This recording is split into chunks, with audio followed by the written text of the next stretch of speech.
श्री गुरुदेव दत्त. श्रीमद भगवद्गीतेच्या 11व्या अध्यायावर आपलं प्रवचन सुरू आहे.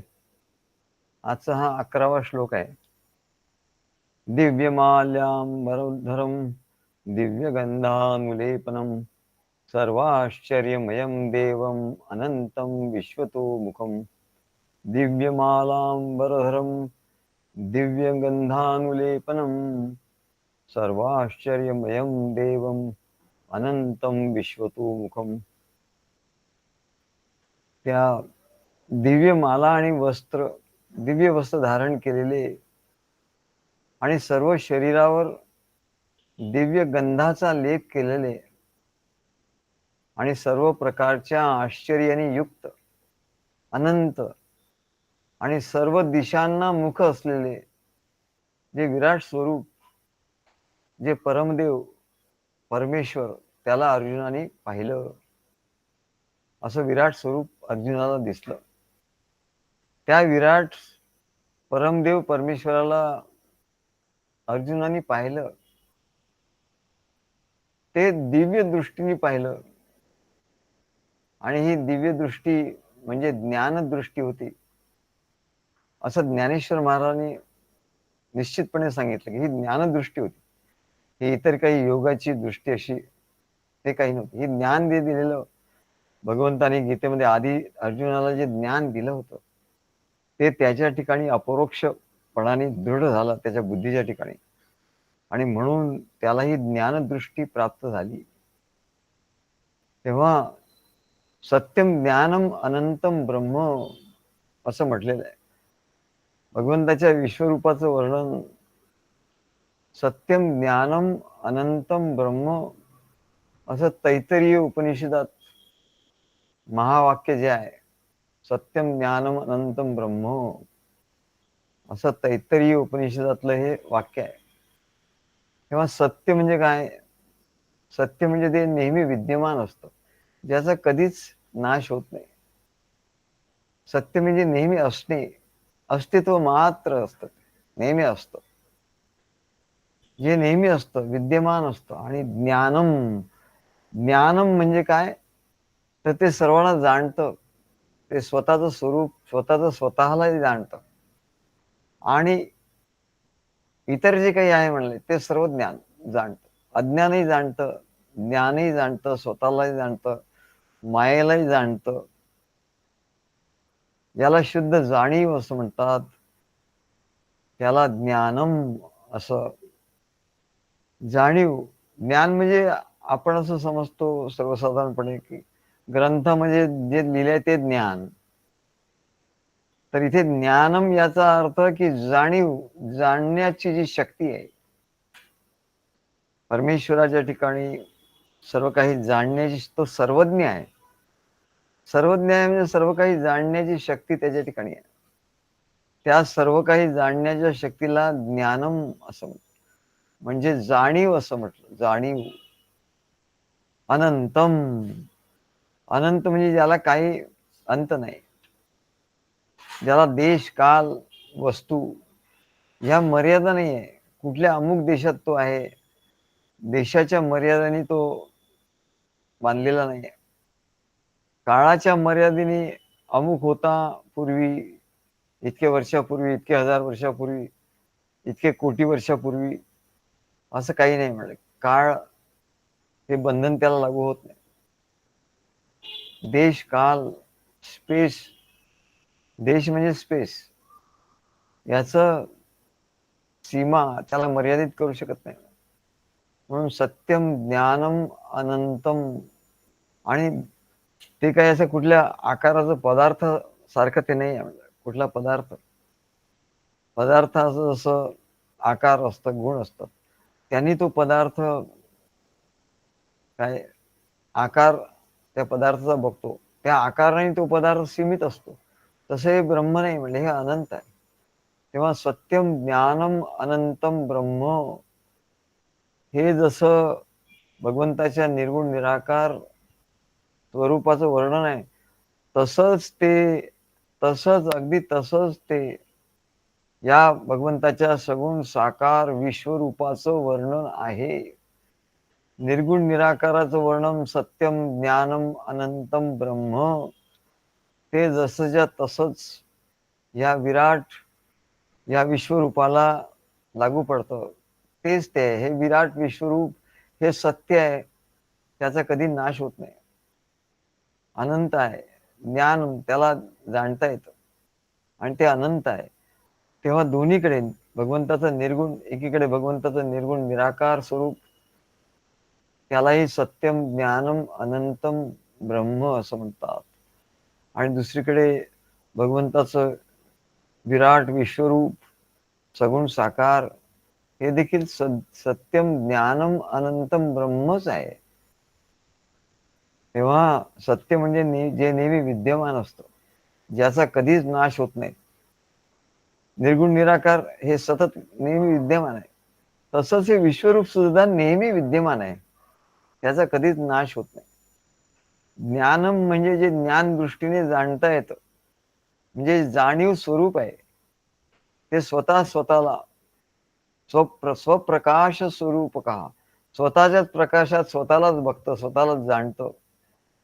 त्याला ज्ञानदृष्टीने ज्ञानम असं म्हणतात. ते ज्ञानदृष्टीने जाणलं जातं.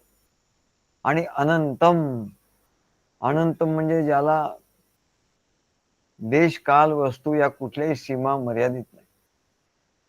तेव्हा हे निर्गुण निराकार आहे, ते सुद्धा ज्ञानदृष्टीने जाणता येतं. आणि सगुण साकार विश्वरूप आहे, हे सुद्धा ज्ञानदृष्टीने जाणता येतं. निर्गुण निराकार हे सुद्धा अनंत आहे, देश काल वस्तू या सीमात त्याला बांधू शकत नाहीत.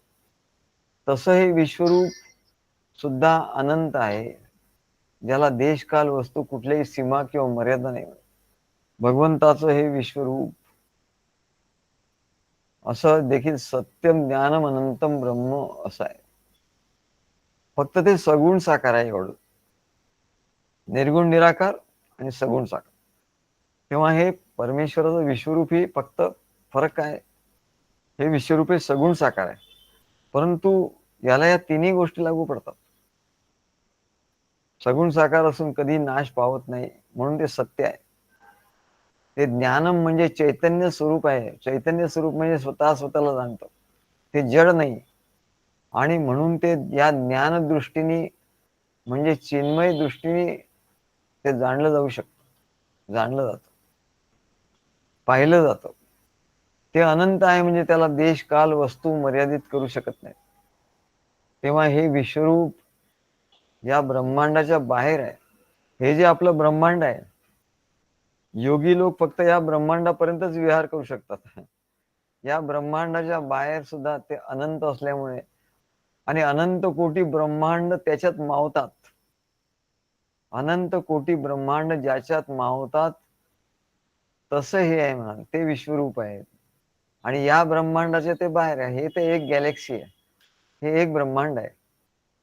परंतु या ब्रह्मांडाच्या पलीकडेही अनेक ब्रह्मांड आहेत, आणि ते अनेक ब्रह्मांड ज्यात सामावलेले असतात, याला विश्वरूप असं म्हटलं. आणि हे ब्रह्मांड हे जड नाही म्हणा, हे चैतन्यमय आहे. हे ब्रह्मांड पंचमहाभूतांनी बनलेलं, हे जे आपलं ब्रह्मांड आहे पंचमहाभूतांनी बनलेलं आहे, आणि म्हणून ते जड आहे. परंतु आणि हे भूताकाशात स्थित आहे. भूताकाश म्हणजे जे आपल्याला आकाश दिसत आहे त्याच्यामध्ये ते स्थित आहे आपलं हे ब्रह्मांड. परंतु या भूताकाशाच्या पलीकडे जे चिदाकाश आहे म्हणा, या भूताकाशाच्या पलीकडे चिदाकाश आहे. हे भूताकाश हे जे आपल्याला आकाश दिसतं ते जड आहे, आणि ते कशात ठेवलेलं आहे, ते चिदाकाशात मावलेलं आहे, सामावलेलं आहे. आणि या ब्रह्मांडातलं हे आकाश आहे. आणखी अनेक जेवढे कोटी ब्रह्मांड आहेत तेवढे भूताकाश आहेत. तेवढं सगळे भूताकाश ह्या एकट्या चिदाकाशामध्ये सामावलेले आहेत. आणि म्हणून ते दिव्य आहे, त्याला दिव्य असं म्हणतात. ते भौतिक नाही, ते दिव्य आहे. जे भौतिक नाही त्याला दिव्य असं म्हणतात. आणि त्या चिदाकाशामध्ये कसं जाता येतं? दिव्य दृष्टीनेच जाता येतं. त्या चिदाकाशात जिथे ते विश्वरूप आहे, तिथे दिव्य दृष्टीनेच जाता येतं आणि दिव्य दृष्टीनेच ते बघता येतं. ती दिव्य दृष्टी म्हणजे ज्ञान दृष्टी आणि ज्ञान दृष्टी म्हणजे जाणीव. ज्याने जाणलं जातं, जिथे जाणलं जातं, आपल्याही ठिकाणी हृदयामध्ये आपल्याला जिथे जाणलं जातं, त्याला जाणीव असं म्हणतात. आणि ती जाणीव म्हणजेच दिव्य दृष्टी. पण ती जाणीव मनुष्य मात्रांमध्ये नसते, संत सत्पुरुषांच्या ठिकाणीच असते. ती जाणीव संत सत्पुरुषांच्या ठिकाणी असते आणि इतर मनुष्यांच्या ठिकाणी का नसते? तर त्यांच्या ठिकाणी अज्ञान असतं, ज्ञान नसतं म्हणून. म्हणजे ज्ञान नाही म्हणजे अहंकार, त्यांच्या ठिकाणी अहंकार असतो. ते मी म्हणजे अहंकार, हा देह आहे असा अहंकार त्यांना असतो आणि त्या अहंकारामुळे त्यांना ते स्वतः मर्यादित होतात. अहंकारामुळे मुळे ते मर्यादित, स्वतःला मर्यादित समजतात, या देहापुरतं समजतात आणि त्याच्यामुळे त्यांना ते या भूताकाशातच असतात, या देहातच असतात. त्यांना दिव्य दृष्टी नसते, त्यांना ती ज्ञान दृष्टी नसते आणि त्याच्यामुळे ते चिदाकाशात जाऊ शकत नाही आणि त्या दिव्य दृष्टीने, ज्ञान दृष्टीने, जाणीवेच्या दृष्टीने ते विश्वरूपाचं दर्शन घेऊ शकत नाही. तेव्हा चिदाकाशात जाण्यासाठी या भूताकाशाच्या पलीकडे गेलं पाहिजे. पलीकडे मनाच्या माझ्या परमानंद खेळतो आहे. पलीकडे मनाच्या माझ्या परमानंद खेळतो आहे.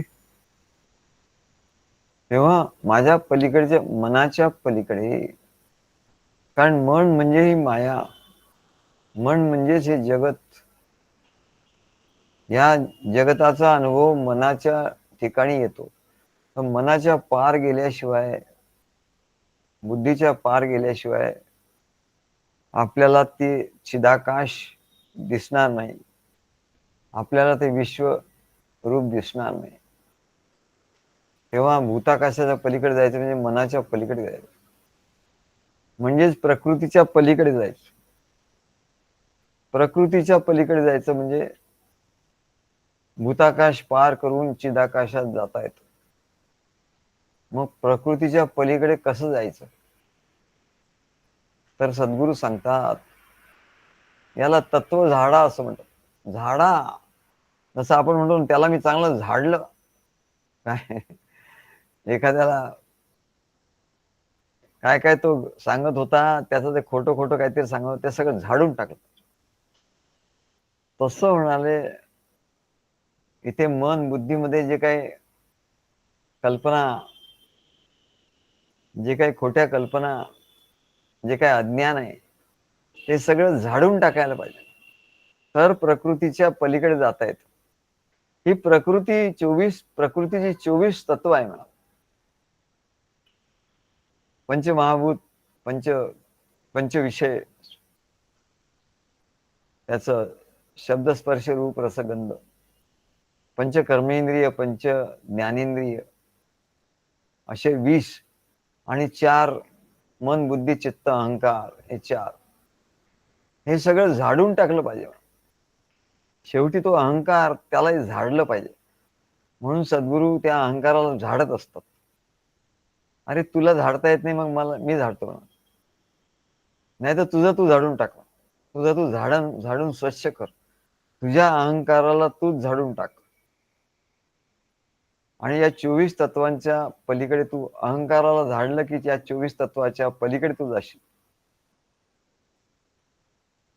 तेव्हा ही 24 तत्व प्रकृतीची ही झडली पाहिजेत आणि सद्गुरूंनी दिलेल्या व्यतिरेक ज्ञानाने, की अरे सगळं खोटं आहे, हे काल्पनिक आहे, तुला दिसताय ना संसार, हे सगळं खोटं आहे, काल्पनिक आहे, अशा तत्व झाडा, त्याला तत्व झाडा असं म्हणतो. ही तत्व, 24 तत्व झाडून टाकल्यानंतर जे मग काही उरतं, सर्व झाडून आपलं घर वगैरे स्वच्छ एवढं केलं, सगळं घाण सगळी बाहेर काढून टाकली की मग कसं वाटतं, अरे वा किती छान वाटतं नाही. मग किती छान वाटण्याची ही जी हा जो अनुभव आहे त्याला काय म्हणतात, त्याला साक्षी म्हणतात. मग जे उरतं सर्व स्वच्छता केल्यानंतर मग काय उरतो, कचरा उरत नाही, हेच उरतं. कचरा गेला हे उरतं, स्वच्छता उरते, स्वच्छ दिसतं. मग आपल्या ठिकाणचा 24 तत्व शेवटचा तत्व आहे अहंकार. अहंकारासकट सर्व तत्वाचं झाडून टाकल्यानंतर जो उरतो त्याला काय म्हणतात, जो उरतो त्याला साक्षी म्हणतात, त्याला जाणीव असं म्हणतात. तो जाणतो सर्व काही. तसंही मनुष्य संसारातल्या सगळ्या गोष्टी जाणतो, तो बुद्धीने जाणतो, अहंकाराने जाणतो. पण बुद्धींच्या ठिकाणी अज्ञान, अहंकार तो झाडून टाकल्यानंतर जी स्वच्छ शुद्ध जाणीव उरते त्याला साक्षी असं म्हणतात. साक्षी आत्मा केवलोहम शिवोहम. साक्षी साक्षी आहे तोच आत्मा आहे, तोच केवल आहे. केवल म्हणजे त्याच्या पलीकडे काही नाही म्हणा, तोच एक आहे. साक्षी आत्मा केवलोहम शिवोहम असा त्याचा अनुभव येतो. आणि म्हणून सांगतात, अरे मुख्य गोष्ट काय, अहंकार तू झाडून टाक. जर तुझा अहंकार नाही झडला, तू नाही झाडून टाकला किंवा सद्गुरूंना नाही झाडू दिला अहंकार, तर तुला त्या साक्षीचा कधी अनुभव येणार नाही. तू जीवच राहशील, तुला शिवाचा अनुभव येणार नाही. तुला केवळ एक एक परमेश्वरच आहे याचा अनुभव येणार नाही.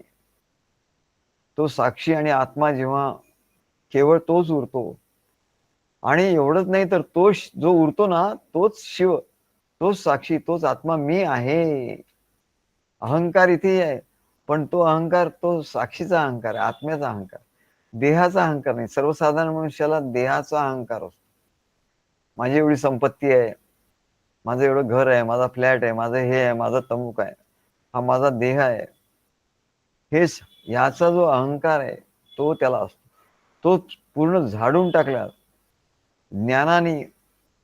व्यतिरेक ज्ञान, त्याच्यासाठी सद्गुरू व्यतिरेक ज्ञान देतात. अरे हे नाही, हे तू नाही, हे तुझं धन आहे म्हणजे तू नाही, हे तुझं शरीर आहे म्हणजे तू नाही, हे तुझी दृष्टी आहे म्हणजे तू नाही, हे तुझे हात पाय आहे म्हणजे तू नाही. हे सगळं जेव्हा झाडून टाकतात, मग जे काही उरतं त्याला साक्षी असं म्हणतात. साक्षी आत्मा केवलोहम शिवोहम.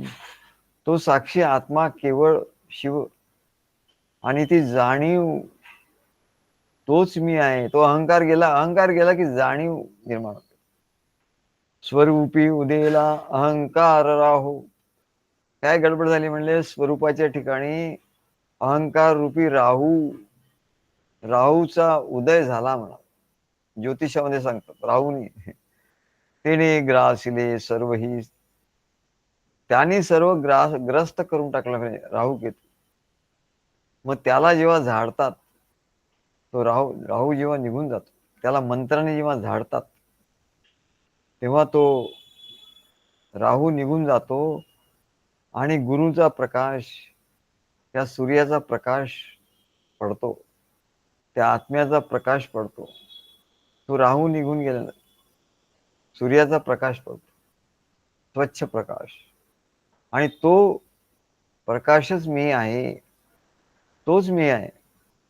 अशी जी अन्वय दृष्टी, अन्वय ज्ञान दृष्टी, जिला आपण दिव्य दृष्टी म्हणतो, ती काय आहे हे याच्यात सांगितलं. अन्वय ज्ञान दृष्टी. आधी व्यतिरेक म्हणजे तत्वाने झाडून टाकायचं सगळं, 24 तत्व.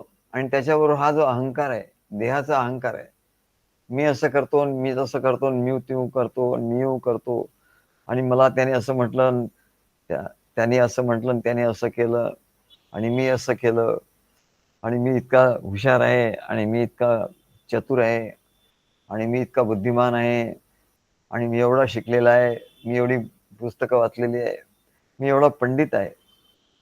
हे सगळं मी जो आहे त्या मीला जेव्हा झाडून टाकतात, तो मी खतम, त्याला म्हणतात खात्मा म्हणतो, खात्मा केला. काय त्याचा त्या मीचा जेव्हा खात्मा होतो, तो कशाने होतो? त्याला एक शस्त्र आहे. त्याला व्यतिरेक ज्ञान असं म्हणतो. व्यतिरेक म्हणजे छे मी हे नाही, हा देह मी नाही, हात मी नाही, पाय मी नाही, डोळे मी नाहीये. डोळे मी नाही तर मी दृष्टीने बघितलेलं ते खरं कसं? ते माहीत नाही. हाताने केलं ते मी नाही. हात मी नाही तर हाताने केलेलं कर्म म्हणजे माझं नाही.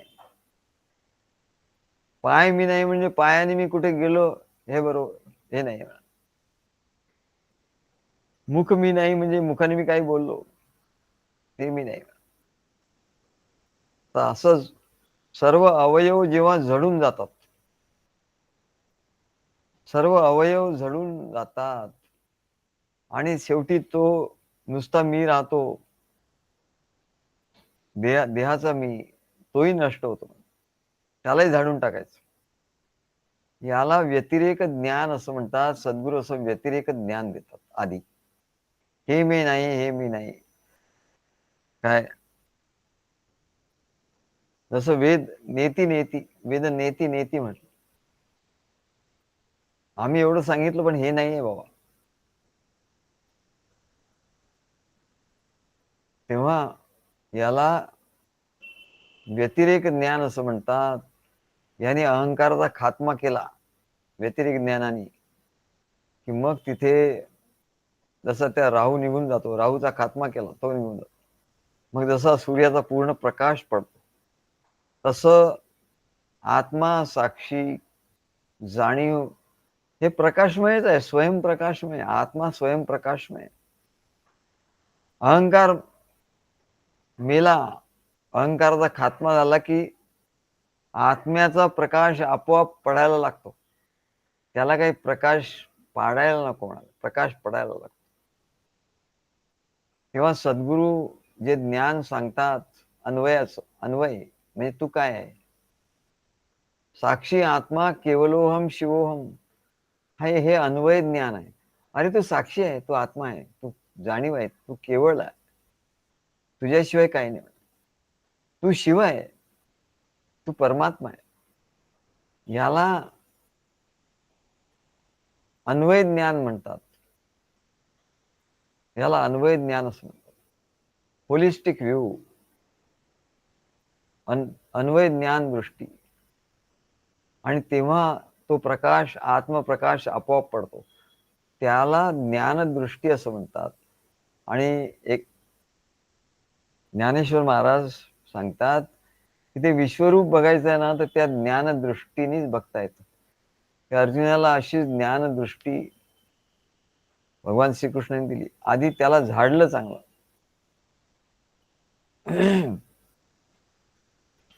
अर्जुनाला झाडलं की तुला कळत तर काही नाही म्हणा. तुला माहिती आहे का नाही, काही नाही, ज्ञान नाही, आणि तू मला ज्ञान सांगतोय.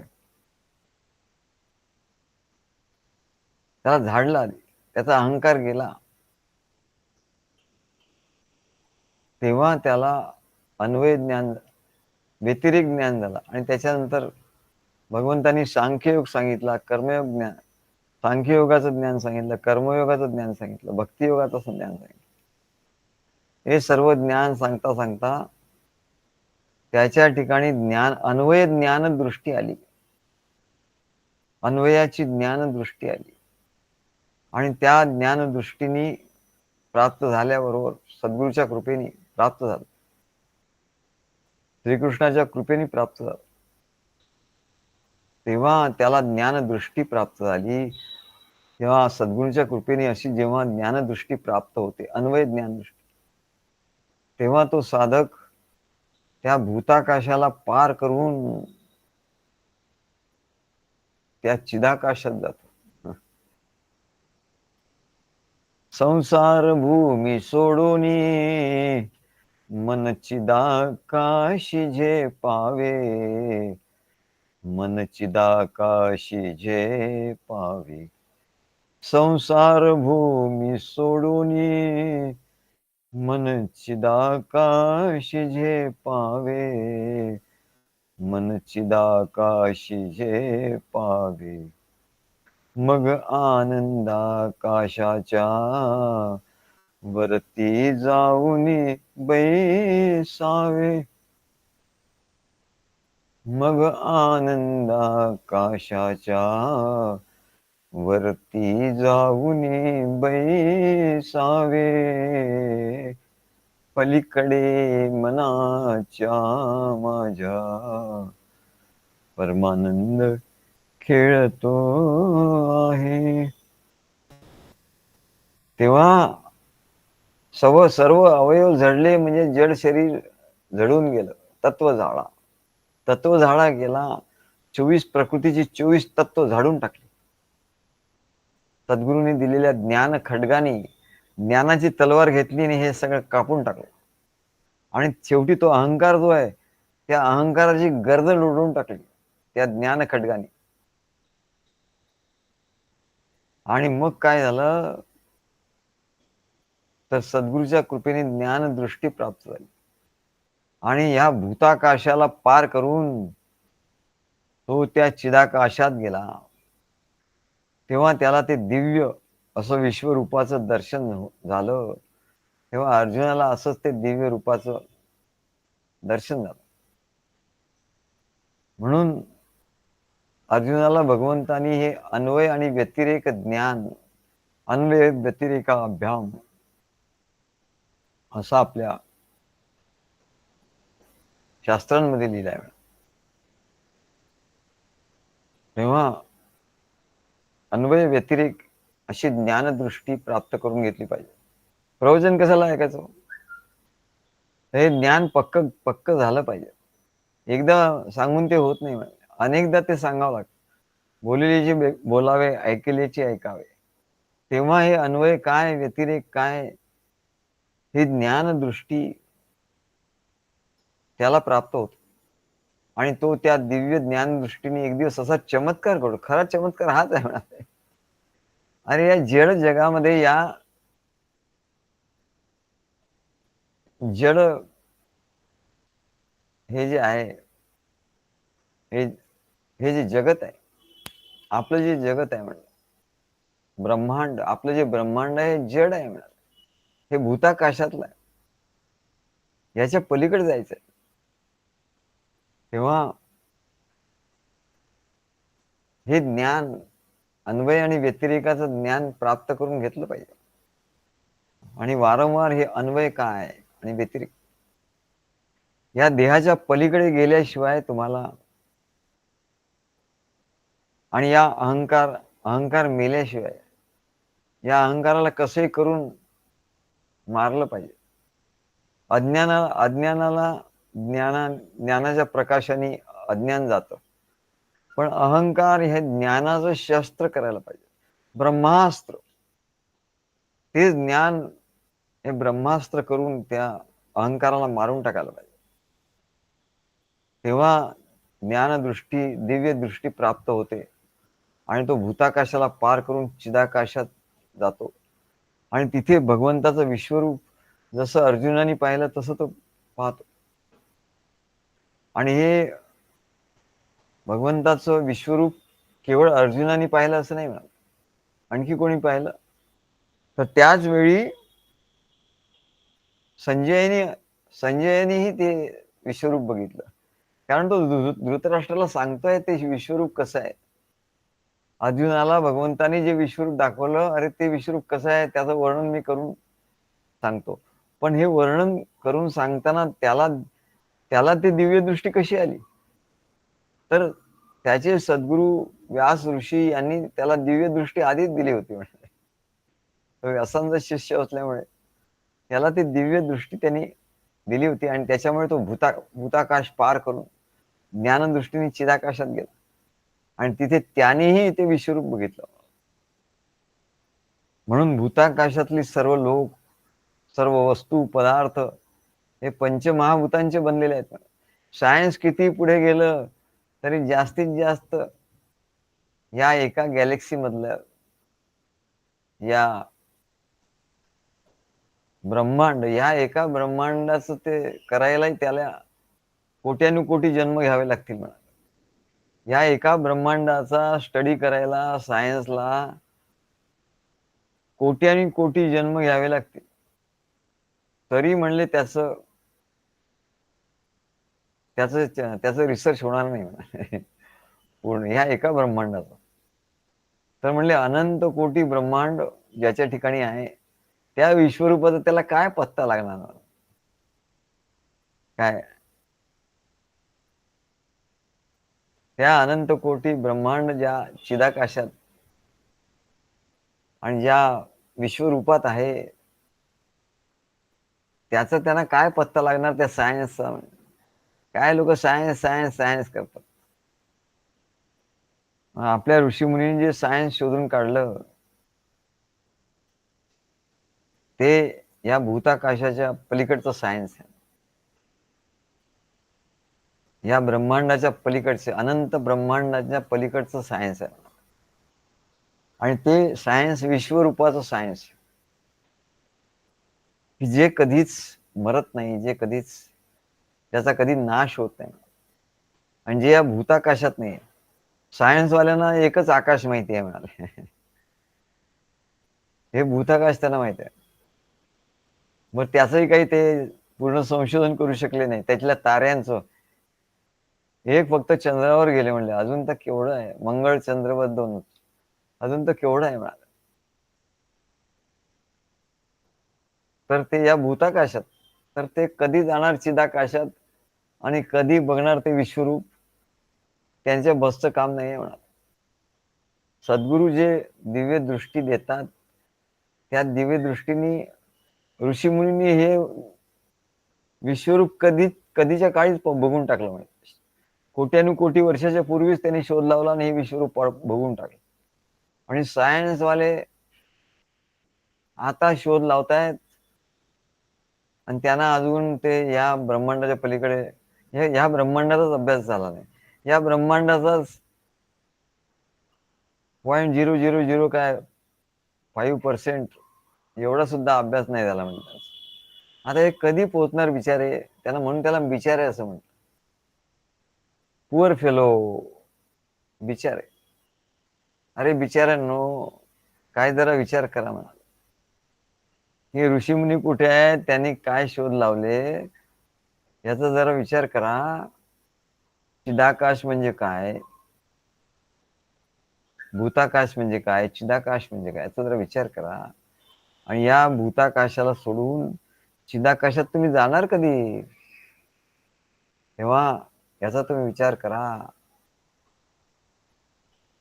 म्हणून ते म्हणतात की भूताकाश हे पंचमहाभूताचं बनलेलं आहे. पृथ्वी तेज आप, पृथ्वी तेज वायू आप, आकाश याचं बनलेलं आहे. ते जड आहे. हे सर्व एलिमेंट 5 एलिमेंट्स हे जड आहेत. पण ते जड आहेत ते सुद्धा चालताना दिसतात. ते कशामुळे? ते चैतन्य शक्तीच्या बळाने. चैतन्य शक्ती जशी विद्युत शक्ती एखाद्या यंत्रामध्ये गेल्यानंतर ते यंत्र धडाधड चालू होतं, तसे भगवंताची चैतन्य शक्ती हे थोडीशी चैतन्य शक्तीकडे पाठवून दिली त्याने.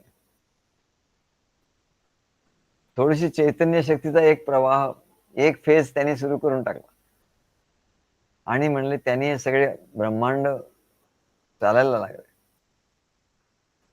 तर चिदाकाशातील सर्व काही वस्तू, व्यक्ती, पदार्थ हे तर म्हणले इथे पंचमहाभूत नाहीच आहे म्हणाले. पंचमहाभूताच्या पलीकडे चिदाकाशात, भूताकाशात पंचमहाभूत. ते भूताकाश त्याला म्हणूनच म्हणतात. भूत म्हणजे पंचमहाभूतांनी ते बनलेलं आहे. हे आकाश सुद्धा पंचमहाभूतांचं, तेव्हा याला भूताकाश असं म्हणतात. पण चिदाकाशातली कुठली वस्तू ही म्हणले त्याच्यात या पंचमहाभूताचा काही अंश नाही, एकही अंश नाही. पंचमहाभूत एकही नाही. पंचमहाभूतापैकी एकही भूत तिथे नाही, कारण ते जड नाही, ते चैतन्यमय आहे. मग काय हो तिथे पृथ्वी आप तेज वायू आकाश हे काहीच नाही. त्या विश्वरूपामध्ये पृथ्वी आप तेज वायू आकाश हे काहीच नाही. तिथे मग काय आहे? तिथले पदार्थ कशाचे बनले आहेत? तिथले पदार्थ हे चैतन्य शक्तीच्या चैतन्य शक्तीने बनलेलं आहे म्हणलं. जसं ते रावणाची लंका सोन्याची लंका कशाने तयार केली? सोन्याची. दगड विटायची नाही म्हणाले ते. सोन्याची. भगवान श्रीकृष्णाची द्वारका नगरी ही सोन्याची होती. दगड विटायची नव्हती. मग ह्याच पृथ्वीवर द्वारका नगरी जर सोन्याची आहे आणि इतर सर्व प्रदेश जो आहे, सर्व जग, सर्व देश जे आहेत त्यात कुठेच सोन्याची अशी नगरी नाही म्हणा. म्हणून ती दिव्य आहे. भगवान श्रीकृष्णाची द्वारका नगरी ही दिव्य का? ही दिव्य नगरी आहे म्हणा. का तर तिकडे सगळं सोन्याचे बनलेले आहे. सगळे सोन्याची भांडी कुंडी, सोन्याचे मंदिरं, सोन्याच्या भिंती, सोन्याची ताटं, सोन्याचं. अहो आता कशाला? पूर्वी आता आमच्याकडे प्रत्येक लोकांकडे पूर्वी मालगुजार लोक, त्यांच्याकडे सगळ्यांकडे चांदीची भांडी असायची. चांदीच्या भांड्यात जेवायचं. मग पितळीची भांडी आली. पूर्वी चांदीचीच भांडी होती. चांदीच्या समया मोठमोठ्या. ते आमचे खापर पंढरबा केशवदास महाराज, हे त्यांचा पाळणा हा चांदीचा होता. झोपाळा. ते ज्या झोपाळ्यावर बसत होते त्या झोपाळ्यांच्या ज्या हे होत्या, साखळ्या होत्या बांधलेल्या, त्या सुद्धा चांदीच्या होत्या. म्हणजे काही लांबची गोष्ट नाही, म्हणजे 2-3 पिढ्याच्या पूर्वीची गोष्ट आहे. तेव्हा म्हणजे देव मामलेकरांच्या काळामध्ये जे झोपाळे बांधत असत त्यावेळेला झोपाळ्यांचं प्रत्येक वेळी झोपाळा असे. आता फ्लॅटमध्ये झोपाळा कुठे बांधायचा हा प्रश्न असतो. तेव्हा आता लाकडी झोपाळे आहेत आणि त्या लोखंडाच्या साखळ्या आहेत. पूर्वी त्या साखळ्या चांदीच्या असायच्या आणि केशवदास महाराजांच्या त्या झोपाळ्यावर जे बसायचे त्याच्या साखळ्या ज्या होत्या त्या चांदीच्या होत्या आणि तो झोपाळा पण चांदीचा बनवलेला होता. त्या समया अजूनही त्यांच्याकडे ते समया तिथे आहेत, त्या चांदीच्या आहेत. त्यांची जी भांडी कुंडी आहे ती चांदीची आहेत. म्हणजे दिव्य आहे. इतर लोकांच्याकडे मग नंतर पितळेची भांडी आली. मग नंतर या सिल्वरची भांडी आली. त्याच्यानंतर काय प्लॅस्टिकची भांडी आली. तेव्हा म्हणाले असं अवनती होत गेली. म्हणून भारतामध्ये सोन्याचा धूर निघत होता. सोन्याचा धूर. मग जिथे धूर निघतो सोन्याचा तिथे म्हणले सगळं सोन्याचं होतं. सगळं. तर याला दिव्य असं म्हणतात. दिव्य तरी म्हणजे काय? जसं एकाच पृथ्वीवर सोन्याचं आणि चांदीचं सगळं काही बनवलेलं आहे. सगळे पदार्थ सोन्याचे आहेत, चांदीचे आहेत. ते दिव्य आहेत. आणि त्याच वेळी इतर लोक वापरतात ती इतर धातूची बनलेली आहे. तेव्हा त्याला सोन्याच्या भांड्यांना दिव्य असं म्हणतात. तसं म्हणाले या भूताकाशामध्ये सगळे वस्तू पदार्थ पंचमहाभूताचे बनलेले आहेत. आणि त्या दिव्य लोकामध्ये जिथे हे विश्वरूप दर्शन होतं, तो जो दिव्य लोक आहे, आपण ज्याला असं म्हटलं की एकीकडे निर्गुण निराकार परमात्मा आणि दुसरीकडे सगुण साकार ही सृष्टी, याला धरून दोन्ही मध्ये कोण बसले आहेत? दोन्ही याला धरून मध्ये दत्तगुरु बसलेले उभे आहेत. तर तो जो प्रांत आहे म्हणजे तो दिव्य प्रांत आहे. तो संधीचा प्रांत आहे. आणि तो निर्गुण निराकारही नाही, सगुण साकारही नाही. मुळारंभ आरंभ जो निर्गुणाचा, तिथून निर्गुणाला सुरुवात होते. तो मूळ आहे. मुळारंभ आरंभ तो निर्गुणाचा. अशा प्रदेशात तो दिव्य प्रदेश आहे. आणि तो दिव्य प्रदेश का आहे, तर तो दिव्य प्रदेश हा चैतन्य शक्तीचा बनलेला आहे. तिथे बस चैतन्यच आहे. जसं सगळीकडे सोनं, सोन्याची भांडी, सोन्याचे दागिने, सोन्याची घरं, सोन्याच्या विटा, सगळं सोन्याचंच. तसं तिथे सगळं चैतन्य शक्तीच आहे. तिथे चित शक्तीचं सगळं आहे म्हणाले. चैतन्य हा पदार्थ आहे तिकडे. हा दैवी पदार्थ आहे, हा दिव्य पदार्थ आहे चैतन्य. म्हणजे चैतन्य नावाचा पदार्थ म्हणजे काय हो? जसं सोनं इकडे चैतन्य आहे, जसं सोनं इकडे आहे, दिव्य आहे, तसं म्हणले तिकडे तो चैतन्य हे दिव्य आहे. त्या चैतन्याच्या सगळ्या गोष्टी बनल्या आहेत. त्या चैतन्याचे सर्व देव देवता सगळं काही, तिथले पदार्थ, त्या विश्वरूपाचं जे वस्त्र आहे म्हणाले, त्या विश्वरूपाचं जे वस्त्र आहे ते चैतन्यमयच आहे. ते सर्व काही जे काही वस्तू आहे म्हणाले तिथे, ते विश्वरूप चैतन्यमय आहे. त्यांनी परिधान केलेल्या सगळ्या गोष्टी, सर्व दागिने, मागच्या याच्यात आलं होतं की त्यांनी दागिने परिधान केलेले आहे सोने, काय पण ते सोन्याचे होते का? नाही, ते सोन्याचे दागिने नव्हते. म्हणजे सोन्याचं आलं असतं तर मग ते भूताकाश, सोनं हे पंचमहाभूतापैकी एक भूत आहे. पृथ्वी तत्व आहे सोनं. म्हणजे सोनं हे पृथ्वीमध्ये सापडतं. नाही म्हणाले, त्यांनी दागिने तर घातले होते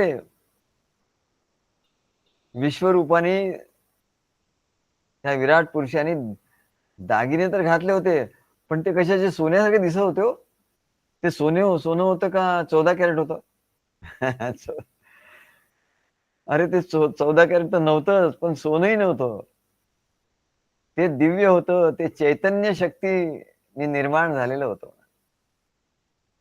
जे परमात्म्याची चैतन्य शक्ती सर्व ब्रह्मांड, कोटी ब्रह्मांड निर्माण करते, ती चिती शक्ती रे ती. त्या चैतन्य शक्तीच होतं. तसं तुला दागिन्यासारखं दिसलं, सोन्यासारखं दिसलं, पण ते सोन्याचं नव्हतं बाळा. सोन्याचं नव्हतं, ते त्या चैतन्य शक्तीचं होतं. याला दिव्य असं म्हणतात.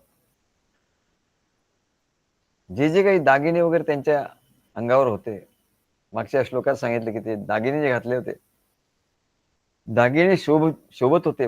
बाजूबंद, कंबरपट्टा, बाजूबंद आणि माळा गळ्यामधल्या, ह्या सर्व दिव्य होत्या. दिव्य होत्या म्हणजे काय? जिथे जिथे दिव्य शब्द आहे त्याला चैतन्य शक्ती असं म्हणतात. हे सर्व दिव्य होतं, सर्व चैतन्यमय होतं. दिव्यमाल्याम्बरधरं दिव्यगंधानुलेपनम सर्वाश्चर्यमयं देवम अनंतं विश्वतोमुखम दिव्यमाल्याम्बरम.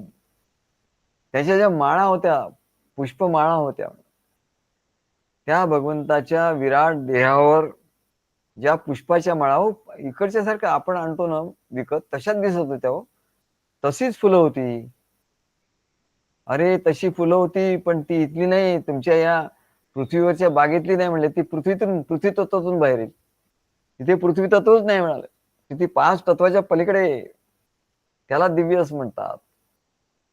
तर म्हणले ती माळा तू बघितली ना, त्या विश्वरूपाच्या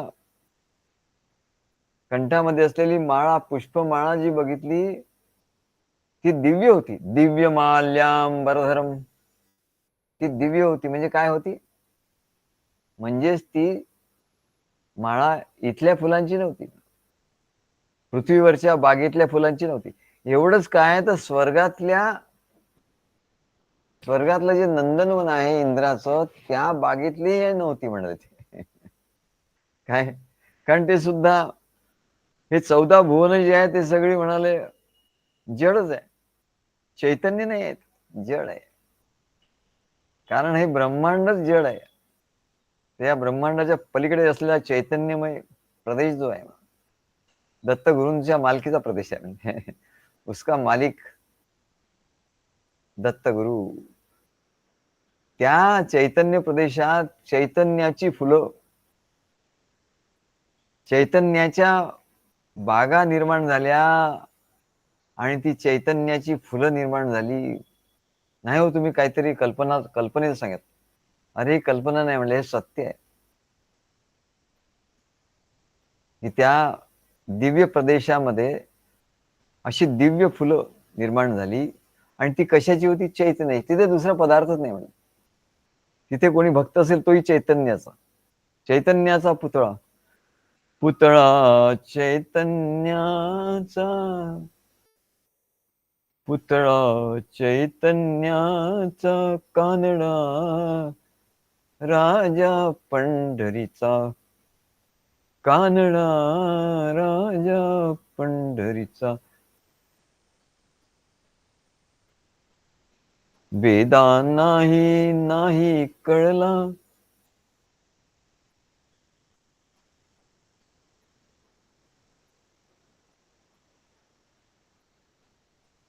अंत पार ज्याचा. वेदा नाही कळला नाही म्हणाले, त्याचा अंत पार कळला नाही. पुतळा चैतन्याचा, कानडा राजा पंढरीचा. तर पंढरीचा कानडा राजा हा चैतन्याचा पुतळा आहे बाबा. चैतन्याचा पुतळा म्हणून त्याला चैतन्याचा पुतळा म्हणतात, कारण तो चैतन्य प्रदेशातला आहे. तो दिव्य प्रदेशातला आहे, तेव्हा त्याचं सगळं दिव्यच आहे. दिव्यांबरधरम, दिव्य माल्य म्हणजे पुष्प, दिव्य माल्याबरधरम, दिव्य माळा, पुष्पमाळा. ती पुष्प कुठली? इथली नाही, या पृथ्वीवरची नाही, स्वर्गातली देखील नाही, अगदी ब्रह्मदेवाच्या ब्रह्मलोकातली पण नाही, कारण तो पण ब्रह्मलोक पण या ब्रह्मांडातच येतो मला, तिथली पण नाही. मग कुठली हो? त्याच्या पलीकडे, त्याच्या पलीकडे असलेल्या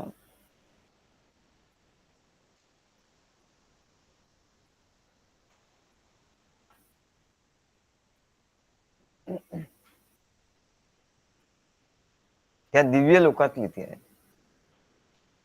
ती चैतन्याची बनलेली आहे. तिथल्या प्रत्येक वस्तू ही चैतन्याची आहे म्हणतात.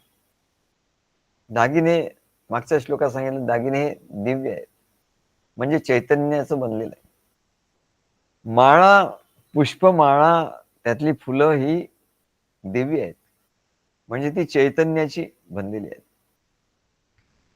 दिव्य माल्यांबर, अंबर म्हणजे वस्त्र, त्या विश्वरूपाने घातलेलं जे वस्त्र आहे, पीत वस्त्र, पीत आणि पिवळा आणि सफेद याचा जो मधला कलर आहे तसं ते आहे म्हणा. अगदी पिवळं पिवळं नाही आहे, एकदम एकदम पिवळं नाही आहे ते, पिवळा आणि सफेद याचा मिक्सचर केल्यानंतर जो कलर येतो, त्या कलरचं त्यांचं ते पितांबर आहे म्हणा. दिव्य माल्याबरधरम, आणि ते विश्वरूप आहे, त्याच्यात कितीतरी देव आहेत, कितीतरी देवी देव, कितीतरी लोक, कितीतरी अवतार, कितीतरी संत पुरुष, काय ऋषी मुनी, सगळं आहे. ते सर्व दिव्य आहे, सर्व चैतन्याचे बनलेले आहेत, आणि त्यांच्या ज्या ज्या वस्तू आहेत त्या सर्व दिव्य आहेत, म्हणजे चैतन्याने बनलेल्या आहेत. पण दिव्य माल्याबरधरम, दिव्य गंधानुलेपनम. आणि म्हणाले,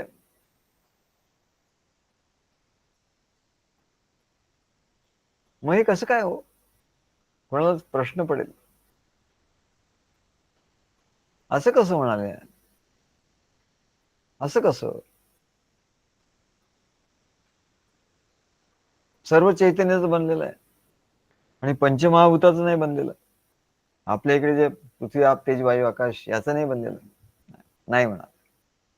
त्याचं नाही म्हणाले. हे कसं? तर तुला सांगतो म्हणाले. परमेश्वराने अशा खुबीने तुझ्या ठिकाणी तो अनुभव घ्यायचं एक साधन ठेवलेलं आहे म्हणाले. पण तू विचार करत नाही म्हणाले. अरे जागृतीमध्ये तू जेव्हा बघतोस तेव्हा पंचमहाभूताने बनलेलं हे तुला जगत दिसतं. बरोबर आहे ना? बरोबर आहे. या दृष्टीने दिसतं. पण स्वप्नामध्ये जेव्हा तू झोपी जातो तेव्हा स्वप्नामध्ये तुला असंच सर्व काही दिसतं म्हणलंय. बागा दिसतात, रस्ते दिसतात, मोठमोठ्या इमारती दिसतात, वाहनं दिसतात, मनुष्य प्राणी दिसतात, त्यांनी घातलेले अलंकार दिसतात, त्यांनी नेसलेले कपडे दिसतात. सर्व काही दिसतं म्हणाले. त्यांच्या वस्तू दिसतात. मग त्या कशाच्या बनलेल्या असतात रे बाबा? स्वप्नामधल्या वस्तू ह्या कुठल्या धातूच्या बनलेल्या असतात?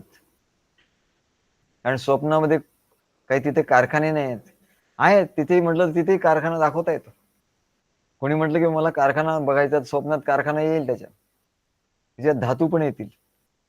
तांब्या, पितळ सगळं, सोनं सगळं येईल, चांदी.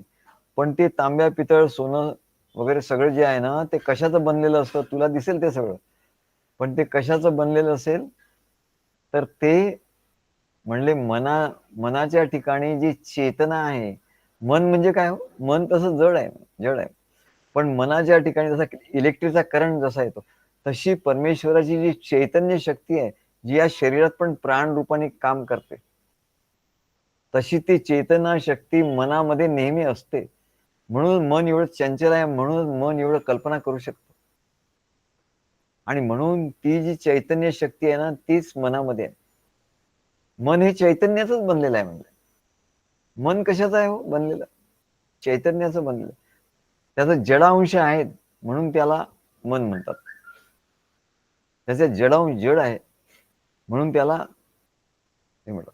परंतु मनाच्या ठिकाणी चैतन्य आहे. ते सूक्ष्म आहे. सूक्ष्म आहे म्हणजे चैतन्य त्याच्यात आहे. बराचसा भाग चैतन्याचा सूक्ष्म भाग आणि बराचसा भाग जडाचा असं मिळून मन झालेलं आहे म्हणतात. आणि म्हणून ते मन झोपतं. मनाला पेंग येते. मन काही वेळ काही विचार करू शकत नाही. असं का होतं? ते जड आहे म्हणून. ते नुसतं चैतन्य असतं तर त्याच्या ठिकाणी असं झालं नसतं. तो कधी झोपलाच नसता. काय? मनुष्य झोपला तरी आत्मा झोपतो का? नाही. मला काल फार सुंदर झोप लागली होती. म्हणजे काय? झोपेतही हा जागा होतो. तो कोण आहे म्हणून? झोपेत जो जागा होतो तो आत्मा. तेव्हा स्वप्नामध्ये जे काही तू बघतो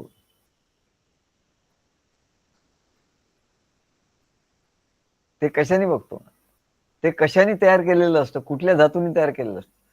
तर स्वप्नामध्ये मनाने सर्व तयार केलेलं असतं. आणि मन तर जड आहे, ते तयार करू शकत नाही. मग त्याच्या ठिकाणी जे सूक्ष्म चैतन्य आहे, ते चैतन्य सगळ्या वस्तू तयार करतात. त्याचप्रमाणे या दिव्य लोकामध्ये चैतन्य आहे, दुसरं काही जड वस्तूच नाही. तर सर्व वस्तू त्या चैतन्याच्याच बनलेल्या आहेत. मग तिथे जे फुलं आहेत, दिव्य माल्य आहे म्हणजे पुष्प आहे. अंबर आहे म्हणजे वस्त्र आहेत. धरम दिव्यम गंधानुलेपनम. आणि तिथलं गंध म्हणजे काय हो? तिथे कुठलं चंदनाचं झाड आहे का? तिथेही चंदनाचं झाड आहे म्हणले, पण ते दिव्य चंदनाचं आहे. नाहीतर तो आपल्या फलटणचा किरण कदम त्याच्याकडे घोरपडे म्हणाले त्याच्याकडे चंदनाचं झाड आहे म्हणले. चंदनाचं झाड आहे. तेव्हा ते चंदनाचं झाड त्याचा गंध येतो. पण हे दिव्य गंधानुलेपनम. इथे जे चंदनाची झाड आहे तसं ते झाड नाहीये तिथे. आणि त्या झाडाचा गंध नाही म्हणले, तिथलं गंध वेगळा आहे. दिव्य गंधानुलेपनम. म्हणजे तिथे ते चंदनाचं झाड ते चैतन्याचंच आहे म्हणा. आणि ते चैतन्य शक्तीनेच निर्माण झालेलं आहे. याचं कारण काय? तर तिथल्या माळा कोमेजत नाही, तिथली फुलं कोमेजत नाही म्हणले, कारण ते चैतन्य शक्तीने बनलेली आहेत. पण इथल्या माळा कोमेजतात. जे दिव्य आहेत, कारण काय, जे दिव्य आहेत ते कधी नष्ट होत नाही. जे चैतन्य स्वरूप चैतन्याने बनलेलं आहे ते कधी नष्ट होत नाही. म्हणून हा दिव्य प्रदेश आणि या दिव्य प्रदेशातलं हे भगवंताचं दिव्य देह, हा दिव्य विश्वरूप हे कधी नष्ट होत नाही, कारण ते दिव्य आहे. आणि दिव्य आहे म्हणजे ते चैतन्याचं. म्हणून आपल्याकडे मंत्र म्हणतात, माल्यादीनी सुगंधीनी मालित्यानि मय प्रभू मया ऋताजी पूजानी पुष्पाणी समर्पयामी, असं म्हणतात. माल्य पुष्पम समर्पयामी. काय आता आमचे वडील पूजेमध्ये मंत्र म्हणायचे, त्याच्यामुळे आम्हाला सगळे मंत्र पाठ झाले. हो, काय काय वेळेला असे होते, पूजा करणारे भटजी येतात ना, ते आम्हाला लक्षात येते हा कुठे मंत्र बरोबर म्हणत नाही, हे लक्षात येतं आमच्या. अरे हा इथे बरोबर म्हणतो नाही म्हटलं याने. माल्यादीनी सुगंधीनी मालित्यानि मय प्रभू मया ऋतानि पूजानी पुष्पाणी समर्पयामी, माल्य पुष्पम समर्पयामी. तेव्हा हे माल्य पुष्प जे आपण अर्पण करतो, भगवंताला अर्पण करतो, तर त्या माल्य पुष्प त्याला मिळत नाहीत. देवाला हार घातला म्हणजे देवाला हारातून काही तो सुगंध मिळतो, नैवेद्य दाखवला म्हणजे नैवेद्यातून त्यांना काहीतरी खायला मिळतं, तसं नाही आहे. तर कशाने मिळतं मग? अरे तुझ्या ठिकाणी जे मन आहे ना, त्या मनामध्ये जो भाव आहे तो चैतन्य, तेच चैतन्य आहे. म्हणजे तुझ्या मनाच्या ठिकाणी जो भाव आहे, तू अत्यंत भावपूर्णतेने देतो ना त्याला, आणि म्हणून तो भाव, तो देव आहे ना, तो चैतन्य घेतो. म्हणजे देव आहे तो त्या प्रसाद तो घेत नाही, तो तो जड आहे म्हणलं, जड तो घेत नाही, तो चैतन्य वस्तू घेतो. आणि म्हणून त्या देणाऱ्याचा भाव तो घेतो म्हणा, कारण तो चैतन्यमय आहे. तेव्हा हे सगळे वस्त्र, सुगंधी, हे म्हणून हे मंत्र झाले. त्या मंत्राने काय होतं? मंत्राने तो भाव परमेश्वरापर्यंत पोहोचतो. की आता मी माल्य पुष्प तुम्हाला सुगंधी देतोय, मूर्तीपुढे ठेवतो, मूर्तीपुढे ते पुष्प, तो हार मूर्तीला समर्पित केला जातो, तो दिव्य अंबर, ते वस्त्र मूर्तीला अर्पण केलं जातं. पण त्याचा जो भाव आहे तो मंत्राने त्या परमेश्वरापर्यंत पोहोचतो. असं कसं हो? अरे असं कसं म्हणजे काय? देव हा मंत्राच्या अधीन आहे. आपल्या शास्त्रात सांगितलंय की देव कशाच्या अधीन आहे? देव ह्या मंत्राच्या अधीन आहे. आणि मंत्र हा कशाच्या अधीन आहे? मंत्र हा जो म्हणणार आहे, जो भक्त आहे, त्याच्या भावाच्या अधीन मंत्र आहे. आणि भावासहित मंत्र म्हणायचा. का भावासहित मंत्र म्हणायचा? की त्या भावाच्या अधीन तो मंत्र चैतन्यमय होतो. कधी? त्याचा भाव जेव्हा उत्कट असतो, तो मंत्र चैतन्यमय होतो. आणि परमेश्वराला तर चैतन्यच पाहिजे असतो. आणि तो मंत्र चैतन्यमय होऊन तो भाव परमेश्वरापर्यंत पोहोचवतो. म्हणून असा मंत्र म्हटला, माल्यादीनी सुगंधीनी मालित्यानि मय प्रभू, की लगेच अरे तो भाव निर्माण होतो. की माल्यपुष्प आपल्या ठिकाणी निर्माण होतात, चैतन्यमय होतात. आणि तो भाव ते देवता घेतात. जे काही आपलं दैवत असेल, गणपती असेल, कृष्ण असेल, देवी असेल, काय तर तो भाव घेतात. तो नैवेद्य म्हणाले, ते गंध, दिव्य गंध, सगळे ह्या गोष्टी दिव्य होतात, त्या भावामुळे दिव्य होतात. देव कोणाच्या अधीन आहे? मंत्राच्या अधीन आहे. मंत्र कोणाच्या अधीन आहे? तर जो मंत्र म्हणणार आहे त्याच्या भावाच्या अधीन आहे. प्रेम भाव, म्हणून प्रेम भाव महत्व. प्रेम भक्तीची शक्ती काय हो एवढी? प्रेम भक्तीमध्ये शक्ती आहे, कारण प्रेम भक्ती चैतन्यमय आहे. भाव हा चैतन्यमय आहे. प्रेम भक्ती सुप्रीम आहे कुठल्याही योगाच्या. सर्वांमध्ये भक्ती मोठी. ग्रंथ पाहता कोट्यानुकोटी, जेथे तेथे भक्ती मोठी. भक्ती मोठी आहे, श्रेष्ठ आहे. का? सातु कर्म ज्ञान योगेभ्यो अपि अधिकतरा. सा म्हणजे ती भक्ती. कर्मयोग, ज्ञानयोग आणि योग याच्यापेक्षाही श्रेष्ठ आहे. का? तर त्याच्यामध्ये जी शक्ती आहे ती भावाची शक्ती आहे, प्रेमाची शक्ती, प्रेम भावाची शक्ती आहे. आणि मंत्र हा प्रेम भावाच्या अधीन आहे, भक्तिभावाच्या अधीन आहे. आणि देवता ह्या मंत्राच्या अधीन आहे. बघा कसं गंमत आहे. लोकांना असं वाटतं, अरे भक्ती भक्ती काय म्हणते, भक्ती काय, ध्यान लावा, समाधी लावा, तो बेटा कोरडाच होऊन राहतो. काय त्या चांगदेव 1400 वर्षाचं समाधी, 1400 वर्ष वय त्याचं, समाधी लावून बसायचं एवढे वर्ष. पण शेवटी काय, कोरा राहिला. शेवटी ज्ञानेश्वर महाराजांना ह्या म्हणतात की हा कोरा राहिला, चांगला कोरा राहिला. ज्ञानेश्वरा तुम्ही त्याच्यावर काहीतरी लिहा. ते कागद त्यांनी कोरा पाठवला. ज्ञानेश्वर महाराजांनी 65 ओव्या लिहिल्या. कशाच्या? ज्ञानाच्या. ज्ञान, ज्ञानाचा प्रकाश, चैतन्य. ज्ञान हे चैतन्यमय आहे. तेव्हा त्याच्या ठिकाणी चैतन्य निर्माण झालं, नाही तर तो नुसताच कोरडाच राहिला असतो. तेव्हा विश्वरूपाने धारण केलेली जी वस्त्र आहे म्हणाले, ती देखील भौतिक जगात तयार झालेल्या वस्त्र नाही, तशी नाही. असं वाटत असेल की अरे तो विश्वरूप आहे ना, मग ते फोटोमध्ये दिसतो विश्वरूप, मग पितांबर घातलेला. अरे तो पितांबर घातलेला आहे, तो इथे तयार झालेला नाही आहे, त्या रेमंड कंपनीने तयार केलेला नाही आहे. बनारसमध्ये तयार झालेला तो हे नाहीये, ते सोहळं नाहीये. पुण्यामध्ये सोहळ झालेले पैठणी नाहीये, सोहळ नाहीये. काय?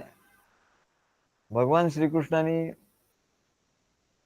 द्रौपदीला त्या भर सभेमध्ये जी वस्त्र पुरवली, ते कीर्तनकार काय म्हणतात, त्यांनी बनारसून ते हे आणलं, बनारसी साडी आणली आणि इकडून असं ते काव्यात असं म्हणत असतात.